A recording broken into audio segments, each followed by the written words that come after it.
Yun, magandang umaga sa inyo mga kaibigan. Ako si Kuya Sam na at samahan nyo ako ngayon sa bagong video natin upang magturo ng bagong estilo ng pagdidibone ng whole chicken.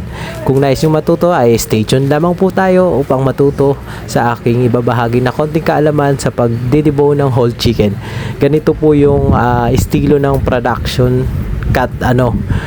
Unahin po natin pagputol yung wing part. Pag medyo nahirapan po tayo i-locate yung joint, medyo hatakin po natin ng bahagya mga kaibigan. Kung nakakasunod kayo o hindi, maaari na lang replay na lang po. Tapos yung pagtanggal naman po ng neck ay madali lang naman po yan, hatakin nyo ng bahagya tapos puputulin nyo doon, tatansyahin mo lang yung yung pinaka niya, joint.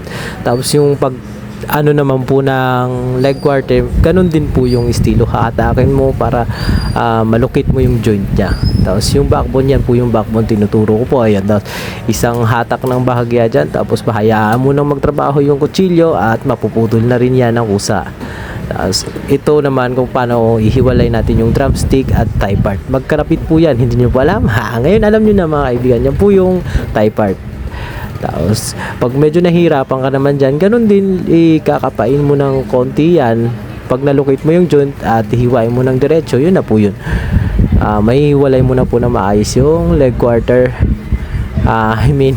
sorry, yung drumstick tsaka thigh part.